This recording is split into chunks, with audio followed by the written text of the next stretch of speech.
নমস্কার, আমি গৌতম ধারা। আমার ইউটিউব চ্যানেলে সকলকে স্বাগত জানাই। আমি আজ আরেকটি নতুন ভিডিও নিয়ে এসেছি ক্লাস 12 জিওগ্রাফি স্টুডেন্টদের জন্য। তো ক্লাস 12-এর যে প্র্যাকটিক্যাল রয়েছে 30 নাম্বার, সেই 30 নাম্বার প্র্যাকটিক্যালের মধ্যে স্ট্যাটিস্টিক্স রয়েছে। সেই স্ট্যাটিস্টিক্সের মধ্যে বিভিন্ন টপিকস আমি আগে ভিডিও আপলোড করেছি। হিস্টোগ্রাম,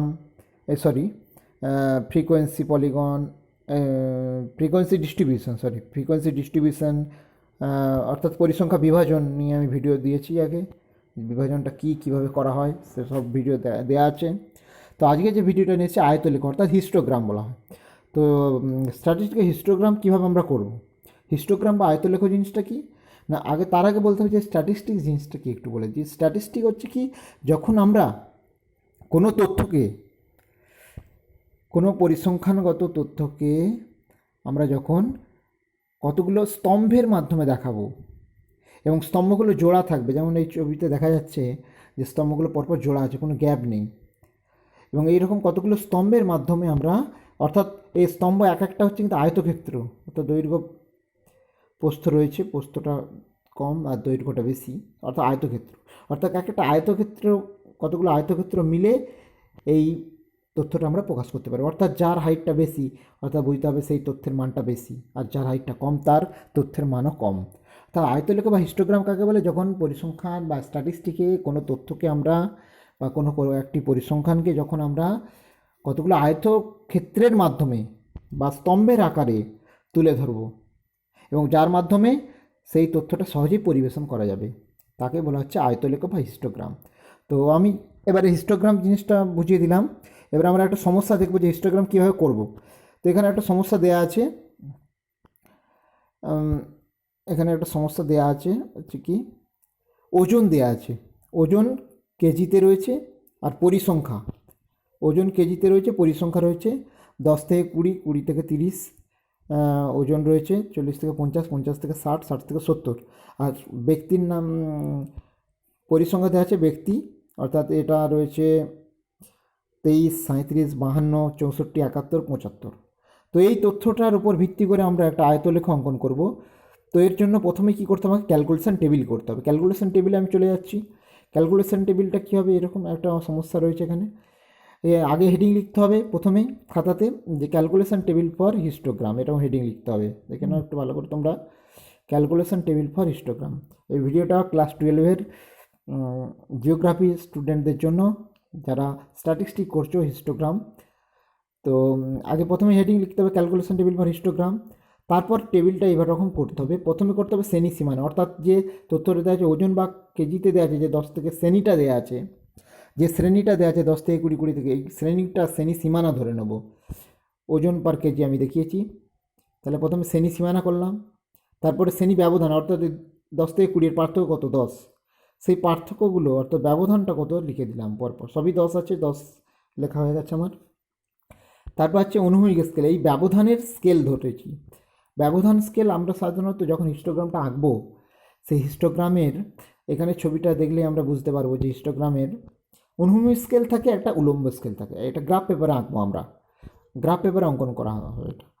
তো এখানে একটা অনুভূমিক স্কেল আছে আর উলম্ব স্কেল আছে। অনুভূমিক স্কেল মানে নিচের দিকটায়, যে 15, 20, 25, 30, 35 যে লেখা আছে সেই বরাবর। তো এই অনুভূমিক স্কেল আমি আঁকার সুবিধার জন্য 1 সেমি ধরে নেব, এক একটা শ্রেণী 1 সেমি করে ধরে নেব। তো সেটাই করেছি আমি। তো তার জন্য স্কেল ধরে নিলাম, যে অনুভূমিক স্কেলটা ধরলাম 1 সেমি টু 10 ব্যবধান, অর্থাৎ 10 ব্যবধান। এই 10 ব্যবধান অর্থাৎ 10কে 10 দিয়ে ভাগ করলে 1 হবে। তাহলে স্কেল হয়ে গেল 1 সেমি টু 10। তাহলে 10, যে পরিমাণ স্কেলটা ধরবো, যেমন 1 সেমি টু 10 ধরছি, তাহলে সেই 10কে এখানে যেটা আছে শ্রেণী ব্যবধানের মান দিয়ে ভাগ করবো। অর্থাৎ আমি স্কেল ধরলাম 1 সেমি টু 10, আর শ্রেণী ব্যবধানে 10 আছে, তাহলে 10 ভাজিত 10 মানে 1, উত্তর 1 সেমি। তাহলে এটা 1 সেমি সবসময় রাখবো, কারণ আমার আঁকার সুবিধার জন্য। নেক্সট হচ্ছে পরিসংখ্যাতে চলে যাচ্ছি। এবারে টেবিলের মধ্যে প্রথমে তাহলে শ্রেণী সীমানা হলো, তারপর শ্রেণী ব্যবধান হলো, ব্যবধানের স্কেল বেরিয়ে গেল, অনুভূমিক স্কেল বেরোলো। এরপর পরিসংখ্যা, আমার এখানে পরিসংখ্যা দেওয়াই ছিল, যেটা ব্যক্তি বলে লেখা আছে। তো সেখান থেকে পরিসংখ্যার মানটা আমরা লিখে নেব। লিখে নেওয়ার পর এই পরিসংখ্যাটাকে উলম্ব স্কেলে দেখাবো আমরা। এইখানে দেখো ছবিতে দেওয়া আছে যে পরিসংখ্যাটা উলম্ব স্কেলে দেখানো আছে, তো সেরকম এই পরিসংখ্যাটাকে উলম্ব স্কেলে দেখাবো। অর্থাৎ এই আয়তকে লেখো বা হিস্টোগ্রামে আমরা পরিসংখ্যাটা দেখব যে কোনটার পরিসংখ্যা বেশি, কোন ওজনের পরিসংখ্যাটা বেশি, কোন ওজনের পরিসংখ্যাটা কম। তার জন্য আমাকে এই পরিসংখ্যাটাকে উলম্বভাবে দেখাতে হবে। অর্থাৎ আমরা জানি উলম্বভাবে কোনটা দেখাবো, কোনটা অনুভূমিকভাবে দেখাবো, এটা মনে রাখতে হবে সবসময়। যেটা নির্ভরশীল সেটা উলম্বভাবে দেখাবো, যেটা স্বাধীন সেটা অনুভূমিকভাবে দেখাবো। কারণ শ্রেণী সীমানার উপর ভিত্তি করে পরিসংখ্যার পার্থক্য ঘটছে। তাহলে পরিসংখ্যাটা হচ্ছে শ্রেণী সীমানার উপর নির্ভরশীল, বা ওজন, শ্রেণী সীমানা এখানে ওজন আছে আমার, ওজনের উপর নির্ভর করে কজন ব্যক্তির ওজনের পার্থক্য ঘটছে সেটা হচ্ছে পরিসংখ্যার পার্থক্য ঘটছে, সেই জন্য ডিফারেন্সটা ঘটছে। তাহলে পরিসংখ্যায় উলম্বভাবে দেখাচ্ছি, তো সেই উলম্ব স্কেল আমি লিখে দেবো, পরিসংখ্যা থেকে উলম্ব স্কেল বের করবো। উলম্ব স্কেল বের করার নিয়ম হচ্ছে এখানের মধ্যে সর্বোচ্চ মান কত আছে দেখে নিতে হবে। সর্বোচ্চ মান আছে 64, 75। তাহলে আগে দেখতে হবে যে 75কে কত দিয়ে ভাগ করলে ভাগফল 10-এর কাছাকাছি থাকবে, অর্থাৎ 10-এর কম থাকবে, একটু 10-এর কাছাকাছি কিন্তু 10-এর কম। তাহলে কী হয়, ছবিটা দেখতে খুব ভালো হয়। সেই জন্য বলছি নিয়মটা, যাতে স্কেল ধরাটা সুবিধা হয়, ছবিটা খুব ভালো হয়, খুব বড় হবে না, খুব ছোট হবে না। তাহলে সর্বোচ্চ মান 75 আছে কি, আমি যদি স্কেল 8 ধরি তাহলে 8, 8, 9, 72 বা 75, 9 সামথিং হচ্ছে, 9.37 এখানে বেরিয়েছে। তাহলে 10-এর কাছাকাছি রয়েছে কিন্তু 10-এর কম, ঠিক আছে। সেই জন্য তাহলে কি সর্বোচ্চ কীভাবে স্কেলটা ধরা হবে, উলম্ব স্কেলটা, যে সর্বোচ্চ মান কত আছে সেটাকে কত দিয়ে ভাগ করলে 10-এর কাছাকাছি ভাগফলটা হবে। যত দিয়ে ভাগ করছি সেটাই হবে স্কেল। এখানে 8 দিয়ে ভাগ করে পাচ্ছি, সেখানে 8টাই হচ্ছে স্কেল। তাহলে আমি স্কেলে 1/8, এই যে 8টাকে সব দিয়ে ভাগ করতে হবে, আর 8টাকে 23 দিয়ে ভাগ করে মান লিখতে হবে, 8টাকে 37 দিয়ে ভাগ করে মান লিখতে হবে, 8টাকে 52 দিয়ে ভাগ করে মান লিখতে হবে, 8টাকে 64 দিয়ে ভাগ করে মান লিখতে হবে, 8টাকে 71 দিয়ে ভাগ করে মানটা লিখতে হবে, 8টাকে 75 দিয়ে ভাগ করে মানটা লিখতে হবে। এইভাবে উলম্ব স্কেলের মান আমরা পেয়ে যাব সেমিতে। এরপর ছবি আঁকার পালা। ছবি আঁকার সময় কী করবো, আমি এখানে ছবিতে দেখাচ্ছি, ওই ছবিটা, এটা আলাদা ধরনের ছবি আছে, একটা অন্য তথ্যের ওপর ছবিটা রয়েছে। তো আমি তো নিয়মটা বলে দিচ্ছি। প্রথমে আমি কি আছে, শ্রেণী সীমানাটা নিয়ে নেবো। এখানে শ্রেণী সীমানা কটা আছে, শ্রেণী সীমানা কটা আছে দেখে নেবো, 1, 2, 3, 4, 5, 6, 6টা শ্রেণী সীমানা, 6টা শ্রেণী আছে। শ্রেণী সীমানার মধ্যে 6টা শ্রেণী আছে। তাহলে এক একটা শ্রেণীর জন্য আমি ব্যবধান 1 সেমি করে ধরেছি, তাহলে আমাকে 6 সেমি আঁকতে হবে। তাহলে প্রথমে নিচে অনুভূমিকভাবে 6 সেমি নিয়ে নেব, 6টা পয়েন্ট নিয়ে নেব। নেওয়ার পর এইখানে প্রথম সীমানা আছে 10 থেকে 20। তাহলে আমি কীভাবে লিখবো এটা, এখানে একটা অন্য তথ্যের ওপর 15, 20 লেখা আছে এখানে, তাহলে এখানে 15 জায়গায় এখানে 10 হবে, আর এটা 20 আছে, তাহলে 10 থেকে 20 হয়ে গেল। পরেরটা কত আছে, 20 থেকে 30, 20 থেকে 30, তাহলে এখানে কত হবে, 10 থেকে 20 পর্যন্ত লেখা হয়েছে, তারপর 20-র পরের ঘরটা 30 হয়ে যাবে, তাহলে 20 থেকে 30 হয়ে যাবে। তারপর আবার 30-এর পর 40 লিখে দেবো, তাহলে 30 থেকে 40 হয়ে যাবে। এইভাবে পরিসংখ্যাটা পরপর লিখে দেবো। তাহলে প্রথমে কত হবে, 10, 20, 30, 40, 50, 60, 70। হ্যাঁ, এইভাবে আমার পরপর লিখে দেবো। তাহলে 10 থেকে 20, 20 থেকে 30, 30 থেকে 40 শ্রেণীটা পেয়ে যাব। তাহলে এটা লিখে দিলাম। তাহলে এদিকে 6 সেমি নিলাম, 6টা পয়েন্ট করে নিলাম, দিয়ে ওই শ্রেণী সীমানা এখানে উল্লেখ করে দিলাম, দিয়ে নিচে লিখে দেবো শ্রেণী সীমানা বলে, এবং এটা ওজন দেখাচ্ছি যেহেতু আমি, ওজন বলে ব্যাকেটে লিখে দেবো। এবার উলম্ব স্কেলটা আঁকবো। উলম্ব স্কেল আঁকার সময় খেয়াল রাখবে, উলম্ব স্কেল মানে কি, এখানে আমি উলম্ব স্কেলে কত ধরেছি, উলম্ব স্কেল ধরেছি 8 সেমি, 1 সেমি টু 8 পরিসংখ্যা।